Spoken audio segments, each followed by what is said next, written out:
Hello everyone and welcome back to my channel. We're gonna be reviewing today a new series on the channel.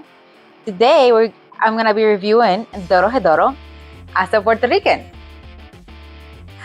Super exciting to be reviewing a new series. You can go check my other series that I'm currently reviewing. That will be Black Baller. You feel free to do that. But today we're gonna be talking about Dorohedoro. I have to say that this video may contain potential spoilers. So just proceed carefully with that. Also, this is content that might be a little bit more on the violent side. So also just warning about that. For Dorohedoro, we are also gonna be rereading the series. I have already read the series before. I've only read Dorohedoro once before. This will be my second time reading Dorohedoro. So I feel like there's gonna be a lot of things that I probably missed the first time that I read the story. Just, normally when you see something and then you receive something or reread something, you notice that like little, things were in there, but you didn't know where to look for because, well, you didn't know that was in there in the first place. I am very happy to be reviewing Dorohedoro. I would say Dorohedoro is quite different to other series that I've read before. It is quite different, I would say, than the regular series that I read. But the story was so compelling that I definitely was able to give it the opportunity. And I did ended up loving the series. Dorohedoro is a series written by Q Hayashida. Dorohedoro is a series that was published officially in the year 2000 and was finished on the year 2018. I found this series a little bit more recently, only like 2-3 years ago. And because the series was completely finished, I was able to just read it all at once. And I did really enjoy it. Definitely, I am reading other of the works of the author. Currently, I'm also reading Dark, so definitely another series that I will recommend. But we're here to talk about Dorohedoro today. So there's a lot of characters that get introduced in this story in the first volume. First, we have Kaiman and Nikaido. Pretty much these two characters are like the main characters for the series. The series follow around a character called Kaiman. He is a person that got like cursed. Someone used magic in him, something around that, and he is trying to find who did this to him so he can just revert it and go back to being a human. In this world, we have sorcerers, humans, and devils, and pretty much the sorcerers like experimenting humans. Like they do it as a way to like just better their skills and practice and just be able to, I don't know, do whatever kind of thing sorcerers need to be able to complete to be better at magic, I would say. Some other people that get introduced in here. Now we're going to talk a little bit about the sorcerers. We have En, which is a very well-known sorcerer in the sorcerer world. Like, have like a lot of power and influence. And then have Fujita and Matsumura, which they are like partners in sorcery. We have Ebisu, another sorcerer. She's currently like trapped in the hole, is the name of the city in where the humans live. And then we have Shin and Noi, which are end cleaners. They just pretty much whatever end need to get like fixed, they just fix it, I guess. Let's just call it that way. And then lastly, we have Doc, which is a doctor that try to heal the people that are affected by the magic of the sorcerers. His actual name is Bus. I will put it on the screen. I'm not exactly sure how to mention it, but he's more well known as Doc. So yeah, I did a small introduction to Kaiman. Now I'm gonna introduce Nikaido. Nikaido is pretty much like Kaiman's partner, I will say. Like she is trying to help Kaiman just figure out what's going on, why he's a Kaiman, how he can go back to just be the person that he used to be before being a Kaiman. She owns a restaurant called the Hungry Bug, and one of her specialty is the Oba Gyoza. And Kaiman absolutely love Oba Gyoza. You will see him through the series like devouring like pounds of gyoza, which funny enough, the first time that I wanted to try gyoza was because of Kaiman. I saw him eating all the time and I was like, that have to be delicious because he like eats so much gyoza constantly that I need to try it personally. And I do indeed really like gyoza. It is very good. So the reason why I wanted to do this review is because it's a manga, as I mentioned, that I really, really enjoyed. My first experience with Dorohedoro was actually the anime version. I did saw the first season, so whatever was available at that time, and I really, really enjoyed. I was really curious to see how the story keep moving forward. And at that time, there was not a second season. Now there's a second season. And I just wanted to, I was very interested in it. Like, as I mentioned, it is quite different from other mangas that I've read before. Definitely pretty different in sense of the art style. It's very like grungy compared to other mangas that I really like. I really like Black Baller, and it's a very like fine detail art style, just a little more rough and grunge. But I think I was able to pass that. I think also watching the anime first helped a lot because in comparison with the manga, which is black and gray, the anime is actually very, very colorful. So I feel like the explosion of color help a lot with like the visual part of it. I'm also not that much of a superficial person. I guess that I just only see the anime based on how pretty it looks. I also was very invested in the story. As I mentioned, I never heard this whole gimmick thing about the sorcerers and the humans. And I mean, there's a lot of stories with like humans and sorcerers and stuff like that. But I guess the way that Dorohedoro is, I have never seen specifically a story addressing it this way. And I think that's what really got me into Dorohedoro. And once I started reading the manga, I have to say they did a very good job adapting the anime from the manga. The anime version is a little bit more toned down than the actual manga. There's a lot more violence in the manga than there is in the anime. So there was that. It was a little bit more shocking the first time that I grabbed the first volume to read it. But I do have to say, I don't know up to what volume was exactly they adapted the first season, but it was very, very similar. If you saw the first season for Dorohedoro and you didn't feel like reading the volumes for the manga because you already saw the anime, I definitely have to say you can skip that because it is very, very, they did a very good job about that. So Kaiman pretty much go around the story just trying to find sorcerers and interrogate them about if they have any information about the person that turned him into the Kaiman. He pretty much put the sorcerer like inside of his mouth because there's someone inside of Kaiman, and then he's trying to see if any sorcerer can recognize this person, and so he can proceed in his journey to do whatever next thing he have to do to just not be a Kaiman anymore. Usually after the sorcerers just reply to him that they are not the one. It's kind of like the phrase that they use that the person inside of Kaiman says, like, you're not the one. They say that to Kaiman, and then the Kaiman just like kind of get rid of them. I'm not sure exactly why he get rid of them. Like, I don't know if he just get rid of them because he just doesn't like sorcerers in general. He get rid of the sorcerer, so it's like one less sorcerer that he have to chase down because now he just got rid of it. I don't know. Kaiman just like getting rid of people. Not exactly sure if this was ever necessary to clarify. One thing that we can see in the story that the sorcerers don't really like or don't seem to affect the sorcerers is the rain from the hole. They made a brief explanation about what the rain in the hole is.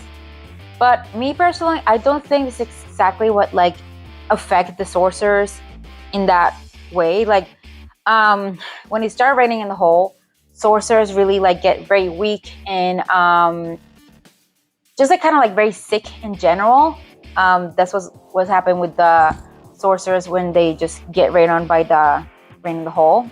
And the explanation for it in here is that the rain in the hole is polluted with all the smoke from the spells, and it flows up to the atmosphere, then rains down.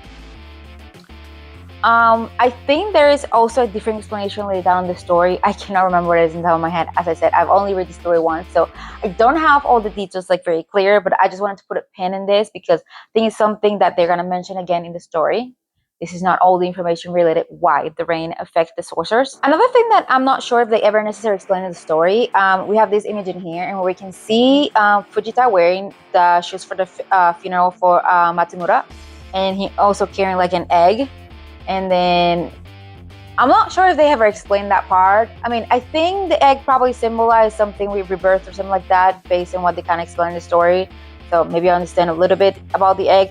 Now, I'm not exactly sure why they have special funeral shoes and how these special funeral shoes do anything for the story itself, or just we really seem, I think, Fujita for most of the series actually wearing the funeral shoes. They just look like regular shoes. So I don't know why they're special and why they're necessary to assist the funeral. So we can see this other scene where this also is not super well explained, I would say, in where N is sitting down with his cleaners and he's trying to explain that they need to get rid of Kaiman and Nikaido because they did something that N is not agreeing with. And he have these two sorcerers that can do transmutation, make themselves look like Kaiman and Nikaido, so that way knowing Shin can see the people that they need to get rid of. But then not too long after that, it seems like these two sorcerers that N seems to know just jump on top of him and try to like murder him. And he kind of immediately know that they are not the sorcerers that originally, I guess, were supposed to do the transmutation. This part is not really clear, and I don't know if there's gonna be some kind of explanation. I don't think there it is based on that the series done, and I don't think this is the topic that they touch again. But I wonder if the original sorcerers that were the ones that N knew were already dead, and then there was all the sorcerers that could do transmutation that were imitating the Crimini and Persini sorcerer, and they were the one that had something against N and then tried to kill him. Not exactly sure why they wanted to kill N. I mean, like, there's a lot of people in the story that I feel like tried to murder N for different reasons, but I don't think there was actually ever a reason for this, or I don't know if there's an actual connection from these people to someone else in the story. I don't know. I will try to pay attention and see if there's any like other little detail somewhere in the story that kind of connected this scene in the story that I presented now. But for now, I do not have an answer for this. We have a very interesting gimmick for this manga. In Dorohedoro, the author liked adding at the end of the story something called the extra evil, which is like a little bonus like chapter. It is a lot shorter than the regular chapter, but I think is just things that the author wanted to add to the story, but she wasn't exactly sure where to add them. And they're not like super meaningful, and they will like change the trajectory of the story if we never like read them or knew about them. But they're just like a couple extra details that help you understand the characters a little bit better. Just like most of the time, just funny things that just add a little bit to what the story have going on, but they're not like major or significant, or if you skip them, then they're just gonna like disrupt the story or anything. But it's very interesting. I don't think I've ever seen this particular gimmick with any other manga, and it's very interesting for sure. Here we are, the rating part of the video. I will be rating this manga in 5 different categories. It will be cover/book design, art style, personal investment, characterization, and investment of the volume. Now let's start with cover/book design. So this is the cover for volume number 1 for Dorohedoro. As I said, it have a very rough, grungy look. Unfortunately, I rated this cover a little bit on the lower side. I actually gave this a 2, just because I particularly feel like the colors for the cover are not very like nice to the eye. You have like this greenish brown color pretty much like all around the book. It's also in the back part of it. And then we have Kaiman in the front in red. Red and green are actually opposite colors, so they don't really look very good put together. I also feel like the cover doesn't have like super much detail in it. Kaiman look a little bit more like a silhouette rather than like having too much going on. I mean, we can see somewhat of like what he's wearing and stuff like that, but there's just not too much popping up in this cover, and fortunately that's why I have to give it that rating. For the Arsa, I give it a 4 out of 10. Yes, another low rating for this, since I feel like there is not enough consistency in the art style. I feel like you can see the character sometimes being a little bit more taller, a little bit shorter, a little bit skinnier, a little bit, you can see a little bit of the sketch lines that were not like actually removed for the final drawing. There is not too much contrast. A lot of things are a little bit in the darker side, and it's a little hard to really figure out what's going in there because it's mostly like a black blob situation. So that's what I'm choosing to give it this rating for this volume. Now, for personal investment, even though the other categories were a little bit low, I give the personal investment a 7 out of 10. I do have to say, even though the art style may not be exactly my cup of tea, I do think Q Hayashida can really write a very good story. It's a very compelling story. As soon as I started reading the volume, I just could not put it down. I was very invested in the series, even though I've already read this volume before. It was very nice just to sit down and read it and then just see how the story just developed and the character interacting and all of that. So definitely I was very personally invested in this. For characterization, I give it also a 7 out of 10. I do think the characters are super great. I love the personality of the characters.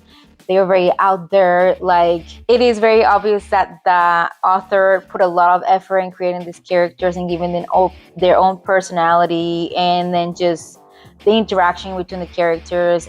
Nikaido and Kaiman, which are our main characters, have a hilarious way to interact. It is very like enjoyable seeing these two characters interact. We have the other partnership for Noi and Shin. Obviously, they also have a very great chemistry in between them, and I'm not saying a chemistry just like as lovers or stuff like that.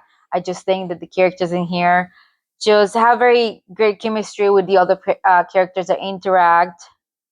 The interaction are always great. There's a lot going on with the characters. I mean, the design itself for each character, like, they're very unique. Everyone in here, it is very easily recognizable. Everyone in here have their own personality, their own thing going on. It is great. They're very greatly written characters. Now, for eventfulness of the volume, I give it a 6 out of 10. It is just the first volume, so even though we got a lot of people introduced, I don't know if we were able to see as much as expected due to the very big amount of characters that were introduced. I don't think we were able to have like that one-on-one time with every single character in this volume. So we mostly were able to see more focus on Kamen and Nikaido for most of the volume, and a little bit of Shin and Noi in one of the chapters, which we're gonna be able to see more of this character later down the road. But yeah, I mean, like, this first volume is mostly about introduction and like what is the story going to be about and all of that. And while there was a lot of things happening, a lot of other things happen in other volumes too. So yeah, that's why I gave it the rating for this. Now, before we proceed with the total for the categories, I want to talk about my favorite panel. My favorite panel for this volume is this one, in where Kaiman have Matsumura inside of his mouth. I choose this one to be my favorite panel because out of all of the panels, I think this is one of the ones that have the most detail in it. As we can see all the scales on Kaiman's head. We can see so much expression on Kaiman's face.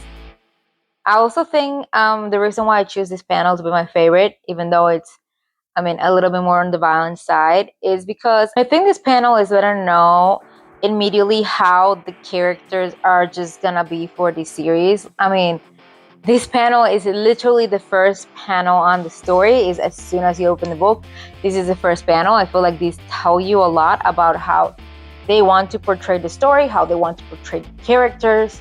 I do think is a panel that they really put a lot of effort to show a lot of emotion into it, because it's the first panel that you're gonna see in the story. You want to capture the attention of the reader, and for sure they captured my attention.